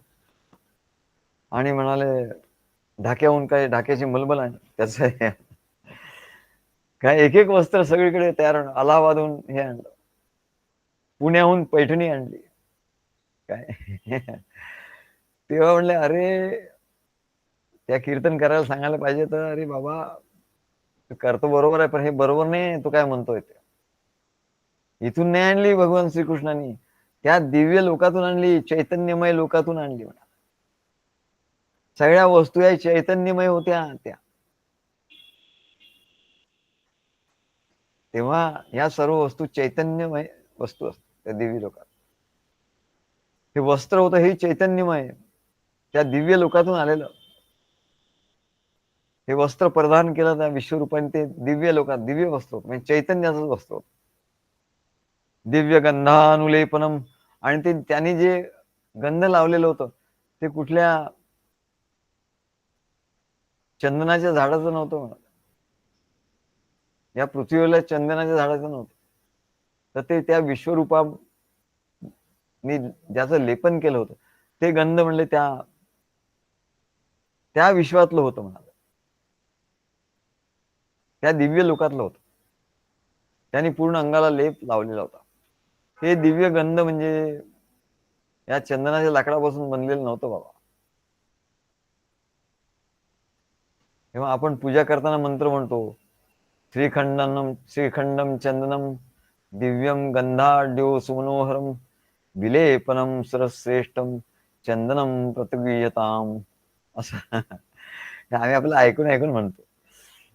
आमच्याकडे पूजा करणारे बरोबर होते, आमचे भाऊ होते, आमचे वडील होते, पूजा सांगतही होते, पूजा करत होते. आम्ही फक्त ऐकण्याचं काम करतो, पूजा करत होतो. कधी दोघे नसले की मग कोणीतरी आम्हाला सांगायचं, अरे बामन बुवा म्हणाले, या तुम्ही, आम्हाला पकडून न्यायचे, आम्ही लहान होतो, पकडून न्यायचे, घेऊन जायचे, मंत्र म्हणा म्हणाले, तुळशीचं लग्नाचं आहे, मंत्र म्हणायचं. मग आम्ही जाऊन तिथे मंत्र म्हणून टाकायचे. श्रीकर्णम चंदनम दिव्यम गंधाढ्यो सुमनोहरम विलेपनम सुरश्रेष्ठ चंदनम प्रतिगृह्यताम करोद्वर्तनार्थे चंदनम समर्पयामी. आमचे वडील असं करायचे. यांना माहिती आहे, वाद्यांना माहिती आहे, ते सांगतात, ते पण पूजा सांगतात. आणि त्यांना आमच्या वडिलांनी मला वाटतं पूजा शिकवली आहे. करोद्वर्तनार्थे म्हणजे अनामिका, जे इथे गंध लावतात अनामिकेला आणि ते असं देवावर असं उडवतात. करोद्वर्तनार्थे, कर उद्वर्तन, उद म्हणजे वरती, वरती फेकणे. कर उद्वर्तनार्थे, करोद्वर्तनार्थे गंधाक्षर पुष्पाणि समर्पयामी. हे मंत्र म्हणतात कारण देव हे मंत्राच्या अधीन आहे, मंत्राने वश होतो. आणि मंत्र हे भावानी वश होतात, भावानी मंत्र हे सिद्ध होतात. म्हणून एक आपलं ज्ञानेश्वर महाराज म्हणतात, त्यांचा अभंग, आणिक देखणी तरी निरंजन पाहणी, योगीराज विनवणे मनाले ओ माये, मनाले ओ माये. आणिक देखणी तरी, तुला काही पाहायचंच असेल म्हणले तर काय बघायचं? काय विचारावं? बरोबर मंत्र म्हटले ना मी, त्यांना विचारून घेतलेलं बरं, बरोबर आहे मंत्र. काय गडबड नाही झाली. तेव्हा आणिक देखणे तरी निरंजन पाहणी, आम्हाला काय बघायचं आहे म्हणाले, या जगातलं काही बघायचं नाही म्हणा, चमक धमक, चमक धमक, चमक धमक, या जगातली ते बघायचं नाही. आणिक देखणे तरी निरंजन पाहणी, निरंजन म्हणजे ज्याच्या ठिकाणी अंजन म्हणजे अज्ञान नाही, असा तो निर्गुण निराकार, बस तो बघायचा म्हणले आम्हाला. अहो, तो निर्गुण निराकार दिसेल कसा तुम्हाला? नाही म्हणले, तो दिसतो, तो विश्वरूपाने विश्वरूप अर्जुनाला दाखवला म्हणले, तो आम्हाला बघायचा, असं ज्ञानेश्वर महाराज म्हणतात. आणिक देखणे तरी निरंजन पाहणी, आम्हाला निरंजन बघायचं आहे.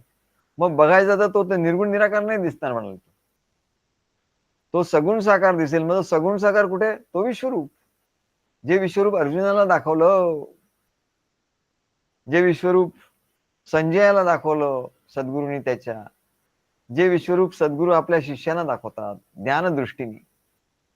आणि त्याच्यासाठी काय करावं लागतं? योगीराज विनवणी मनाले ओ माय. त्याच्यासाठी सद्गुरूंची विनवणी करावी लागते म्हणले.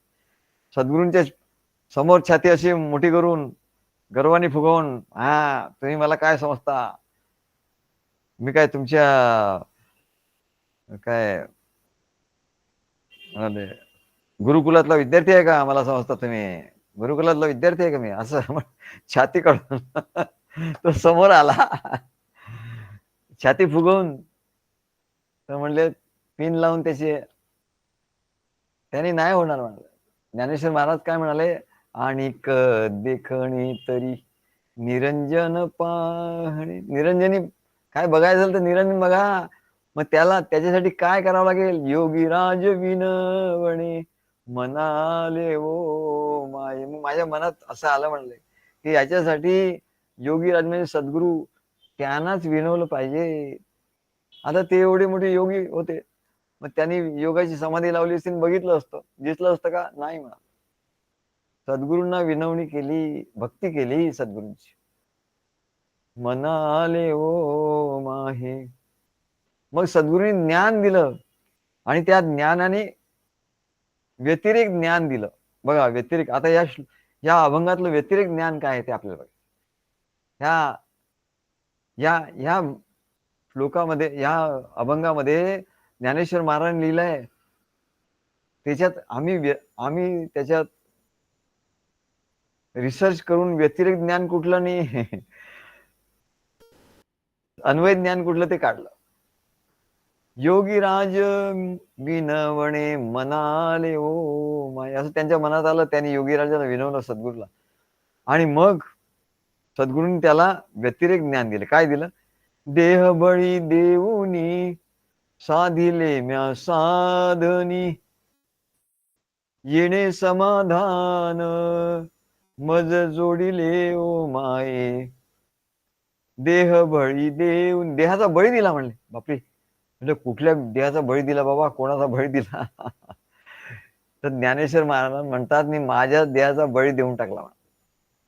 देह बळी देऊनी साधिले म्या साधनी, माझ्या देहाचा बळी दिला. म्हणजे मनोबुद्धी अहंकार चित्तानी नाहम नच घ्राण नेत्री, हे घ्राण नेत्र वगैरे हे मी नाहीये म्हणले, ह्याचा बळी द्या. घ्राण नेत्र काय, हात पाय, या सगळ्यांचा बळी दिला म्हणले त्याने. देह बळी देऊनी साधिले म्या साधनी, देहाचा बळी दिला म्हणा सर्व. चिदानंद रूप शिव. देह बळी देऊनी साधिले म्या साधनी, येणे समाधान मज जोडिले ओ माये, मज जोडिले ओ माय. त्याच्यामुळे मला समाधान झालं म्हणाले. काय साधनानी मी साध्य केलं, काय देहातून बाहेर आलो, देहाचा बळी दिला म्हणाले. आणि त्याच्यातून बाहेर आलो, देहबुद्धीतून बाहेर आलो. देहातून बाहेर आलो म्हणजे देहबुद्धीतून बाहेर आलो. देह मी आहे या भावातून मी बाहेर आलो, या अनुभवातून मी बाहेर आलो. कशाने? ज्ञानाने. जे ज्ञान मला सद्गुरूंनी दिलं त्याने. अनंगपण फिटले माया छंदा साठवले, अनंगपण फिटले माया छंदा साठवले.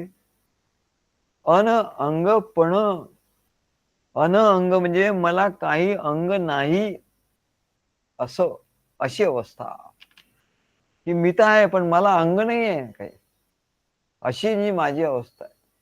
तशी त्या जडभरताची अवस्था होती. कुठे बसलाय, काय करताय, जशी अवधूताची अवस्था आहे. अवधूत दत्तगुरु, त्यांना आपल्या देहाचं काही भान नाही. झोपले आहे की जागे आहे की काय आहे. अनंगपण फिटले, अंग म्हणून काहीतरी माझं आहे याची जाणीवच नाही म्हणतात. माया छंदा साठवले, हा जो माया, ही जी माया आहे म्हणले, याला ही कुठे साठवली? ज्या ठिकाणी साठवलेली आहे असं ते निर्गुण निराकार स्वरूप, ते ज्ञान स्वरूप, या मायेचा जो छंद होता म्हणले मला, आणि मायेचा छंद जिथे साठवलेला होता म्हणाले, असं ते अनंगपण. काय अंग, अंग जिथे नाही ते हिंदीत म्हणता ना, कोणाला असं झाडलं त्याने, उसने उसका नंगा करके रख दिया असं.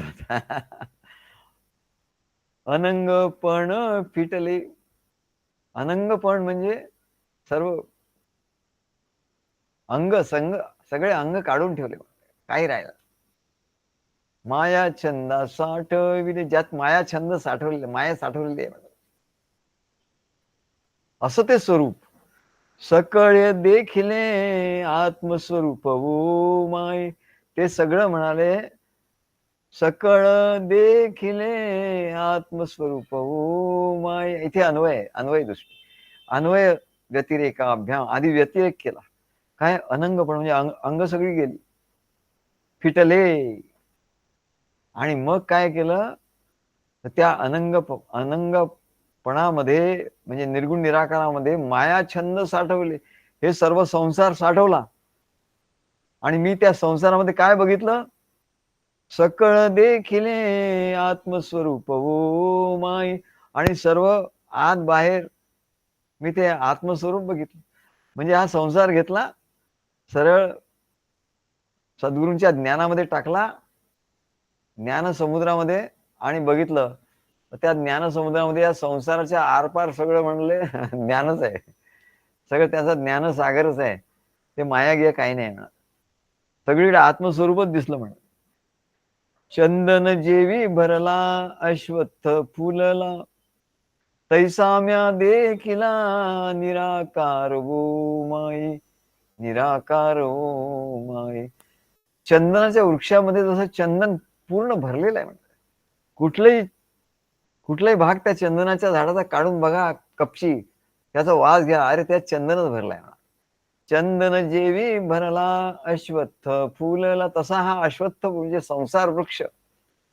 संसार वृक्षामध्ये तो चंदनाच्या झाडामध्ये चंदन जसं दाटून भरलेलं आहे, तसं ह्या संसार संसार रूपी या देहामध्ये, या संसारामध्ये, संसाराच्या अश्वत्थ वृक्षामध्ये तो फुलला कसा, कशामुळे, तैसाम्या देखिला निराकार वो माई. तो तो निराकार परमात्मा त्याच्यात भरलाय तसा मी बघितला ना. जसा चंदनाच्या वृक्षात चंदन भरलेलं कसं दिसतं, त्याची एक कपची काढली आणि वास घेतला की अरे चंदन, बरोबर चंदन भरलेलं आहे. तैसाम्या देखिला निराकार वो माय. तसा निराकार, त्या निराकारामध्येच म्हणला मी हा सगळा संसार बुडवून टाकला अनंगपणाने. आणि मग बघितला तो संसार काढून, तो म्हणले त्याच्यात सगळं निराकारच मला दिसायला लागलो. तिथे माझे सद्गुरूच दिसायला लागले त्या संसारात. पुरे पुरे आता प्रपंच पाहणी. आता प्रपंच म्हणून बघू नका त्याला, तर त्याला आता निराकार म्हणून बघा, सद्गुरू म्हणून बघा. आणिक देखणे तरी निरंजन, निरंजन बघा. निजानंदी राहणे स्वरूपी वो माय. स्वरूपामध्ये आपल्या निजानंदामध्ये राहा म्हणजे. संसारात तू बघायला गेलास की झाला म्हणजे तू वेडा झाला, म्हणजे ठार वेडा. हा संसार तुला वेडा करून टाकेल. संसाराचा विचार करता करता तू वेडा होऊन जाशील. पण सद्गुरूंनी दिलेल्या ज्ञानदृष्टीने जेव्हा तू बघशील, तैसाम्या देखिला निराकार वो माय, त्याने तो विश्वरूप जो बघशील तू, ते सगळं म्हणाले, तेव्हा तुला समाधान होईल, तेव्हा तुला आनंद होईल, तेव्हा तुला सर्वकडे तो भगवानच दिसेल. मला त्याच्यानंतर भगवान सांगतात, सर्वाश्चर्यमयम देवम अनंतम विश्वतो मुखम. दुसऱ्या वेळी सांगतात, सर्वाश्चर्यमयम देवम अनंतम विश्वतो मुखम. असा म्हणलेस आश्चर्यमय, आश्चर्य पश्यती कश्चित. जे कधी बघितलं नाही त्याला त्याला आश्चर्य असं म्हणतात. तो स्तंभित होतो. असा हा देव, हे विश्वरूप बघितलं अर्जुनाने आणि तो आश्चर्यमय ते दिव्य रूप होतं म्हणा. देवम, त्या देवाला बघितलं. अनंतम, की त्याचा काय अनंतच नाही, अंतच नाही. सगळीकडे कुठे बघावं तेच ते दिसतं म्हणा, काय त्याचा अंतच नाही म्हणा. अनंत देश काल, किती वेळ बघा, किती काळ बघा, काळ कसा गेला कळत नाही. काळाच्या पलीकडे काळ थांबवला म्हणते. त्याच्या ठिकाणी घड्याळ नाहीच आहे म्हणा. घड्याळाच्या काटा पुढे जातच नाही. अनंतम, देश काल, स्पेस म्हणून काहीच नाही, ते आकाश म्हणून काही नाहीच आहे. अनंत आकाश. देवम अनंतम आणि विश्व तो मुखम, आणि तो सर्वकडे त्याला मुख असलेली.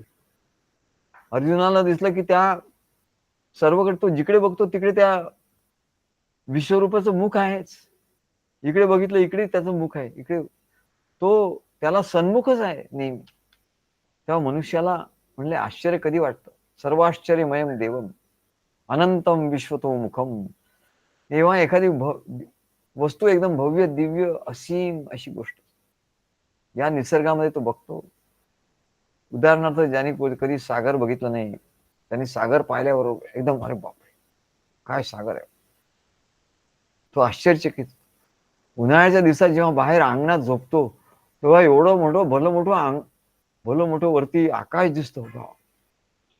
एवढं व्यापक आकाश दिसतं. तेव्हा त्याला एकदम आश्चर्य वाटतं. एखादा भव्य दिव्य महाल दिसतो, खूप उंच इमारत दिसते, त्यावेळी त्याला एकदम भव्यते तो हरवून जातो. म्हणजे मन सर्व काही विसरून जातं. म्हणजे मनाचे अस्तित्वच नष्ट होतं. ही एक समाधीचीच अवस्था असते. पण ही जास्त दीर्घकाळ टिकत नाही. दत्तगुरु यांना सांगतात, भार्गवराम त्यांना सांगतात, अरे भार्गवा, परशुरामा, म्हणजे समाधी अवस्था जी आहे ना, ते मनुष्याला, सर्वसाधारण माणसाला सुद्धा अनुभवाला येत असते, पण त्याला ते कळत नाही म्हणजे की समाधी आहे म्हणून. असं दत्तगुरु भार्गवराम जे त्यांना सांगतात, परशुरामाला सांगतात, हे परशुरामा, अरे समाधीचा अनुभव कोणाला नाही म्हणलं, सगळ्यांना आहे. फक्त त्याला ज्ञान नाही, म्हणून त्याला समाधी नाही कळत. समाधीचा अनुभव नाही माहित. उदाहरणार्थ त्यांनी सांगितलं की समोरून एखादा बैल धावत येतो आणि तो आपल्याला मारणार असा शिंग आलाय, तो जोरात धावत येतोय आणि आता तो आपल्याला फेकून देणार. हा त्या बैलाला आपल्यापर्यंत येण्यापर्यंतचा जो वेळ आहे म्हणाले, त्या वेळात जे वाटत असतं आपल्याला, त्यालाच ती समाधीच आहे म्हणाले. एकदम आश्चर्याने मन एकदम थांबतं, काळ थांबतो, मन थांबतो, सगळं काही थांबतं, सगळं विश्व थांबतं आणि एकदम समाधीची अवस्था आहे. पण ही तावत्कालची समाधी आहे म्हणाले. असं जेव्हा सर्व काळी सर्व वेळी जेव्हा होईल, सर्व कळे जो बघेल, रावणाला सुद्धा सगळीकडे तो प्रभू रामच दिसत होता. कंसाला भगवान श्रीकृष्ण कुठे खुट्ट झालं की भगवान कृष्ण आला, कृष्ण दिसत, कृष्ण कृष्ण म्हणत होतो. म्हणजे नाव घ्या, साधा अखंड नामस्मरण त्याचं चाललेलं होतं, कृष्ण कृष्ण कृष्ण. कशामुळे? भीतीमुळे.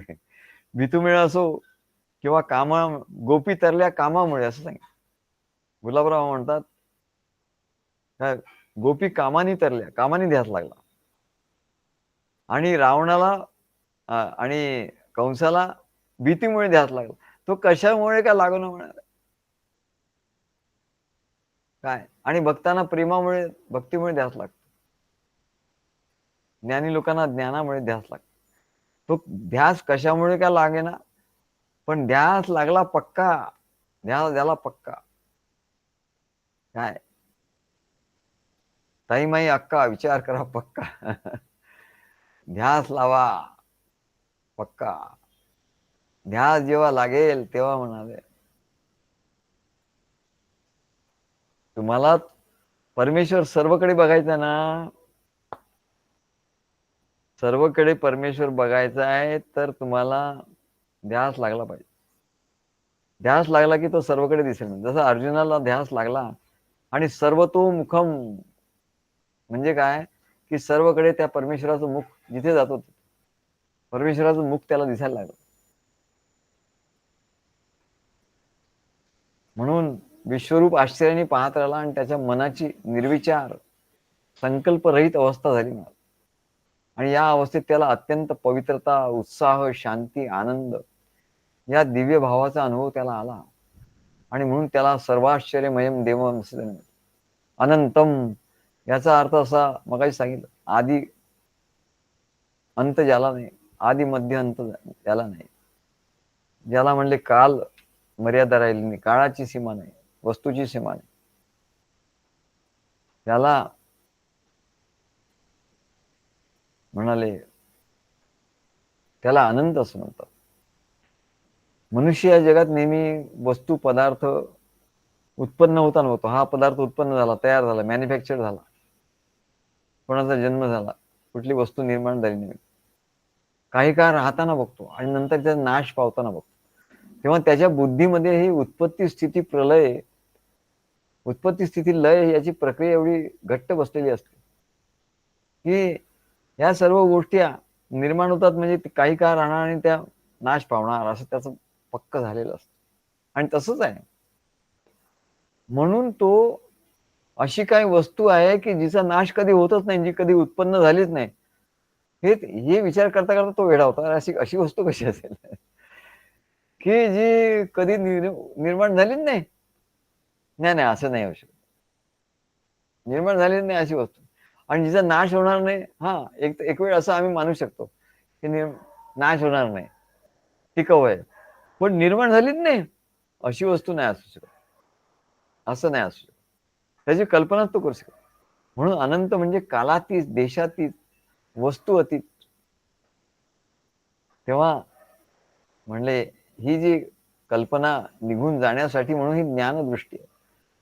तेव्हा अर्जुनाला या ज्ञानदृष्टीनेच हे सर्व दिसलं म्हणाले आणि त्याच्यामुळे त्याने ते विश्वरूप बघू शकला.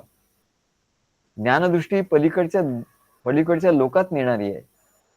ज्ञानदृष्टी निर्गुण निराकार ब्रह्माच्या आणि सगुण साकार सृष्टीच्या संधीमध्ये अनुभवाला येते. त्या लोकात घेऊन जाणारी दृष्टी आहे आणि तिथंच विश्वरूप दृश्यमान होतं. तेच जे सांगितलं दत्तगुरूंचं वस्तिस्थान आहे आणि म्हणून दत्तगुरूला दत्त दिगंबर म्हणतात. दत्ता दिगंबराया हो, दिगंबर म्हणजे तिथे दिशा नाहीच आहे. दिशा सगळं त्यांनी गुंडाळून घेतलंय आपल्या भोवती. दिगंबर अशा अनंत विश्वरूपाची गूढता, गंभीरता, सर्व व्यापकता आणि अंतहीनता, अंतरहितता, भव्यता, दिव्यता, सौंदर्य, तेजस्विता, प्रकाशमयता, असीमता, नादमयता, अलंकृतता पाहता पाहता पाहता अर्जुनाला हेच कळेना की हा विश्वरूपी भगवंताचा देह उभा आहे की पहुडला आहे. मोठी गंमत झाली की तो एवढा मोठा होता, एवढा अजस्त्र होता. ते विश्वरूप एवढं अजस्त्र होतं.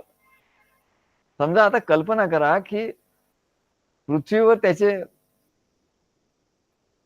त्या एखाद्याची मूर्ती आहे की ज्याचे पृथ्वीवर पाय आहे आणि आकाशात त्याचं डोकं आहे, त्याचं शीर्ष जे आहे डोकं ते आकाशात अंतरिक्षात ते दिसतच नाही म्हणा, ते आकाशात आहे.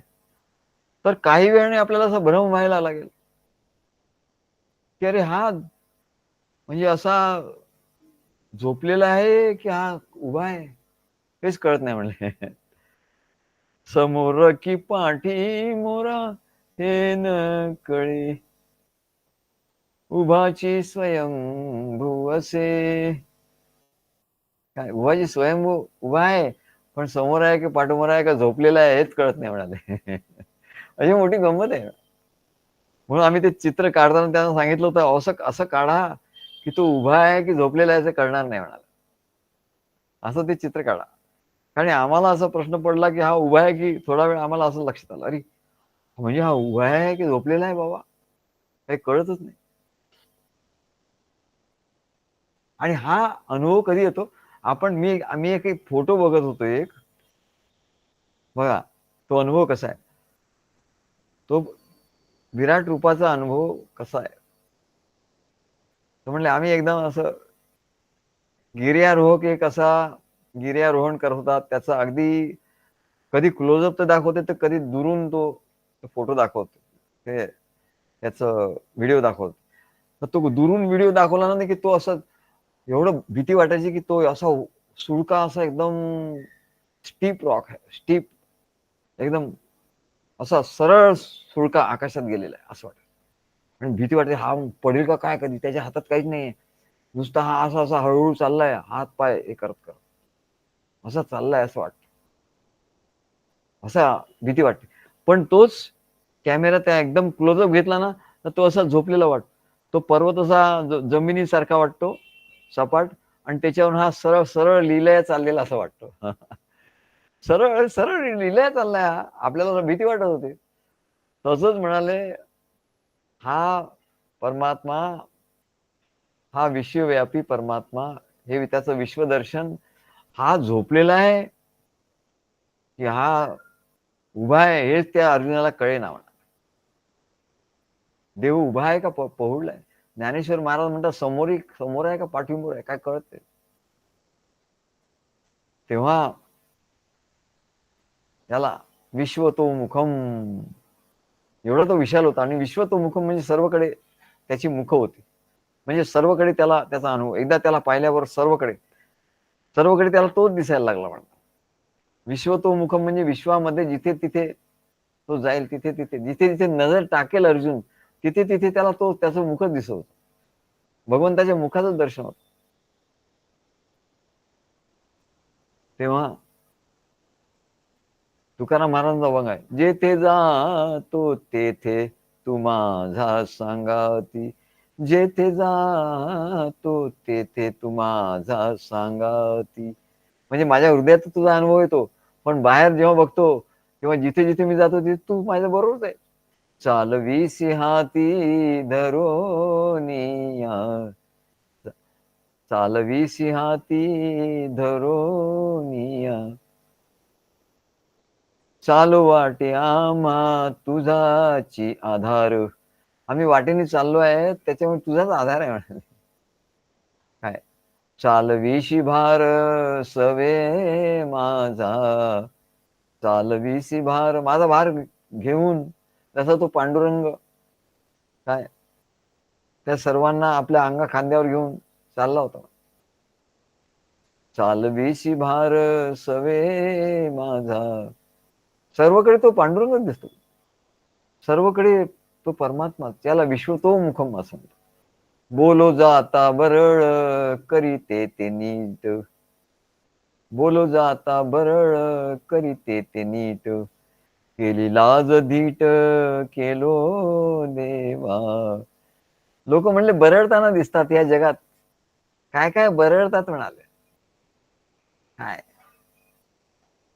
ते तू नीट केलं म्हणा, नेली लाज धीट केलो देवा. आता यांच्याशी काय बोलायचं म्हणलं, आम्हाला धीट केलं तू.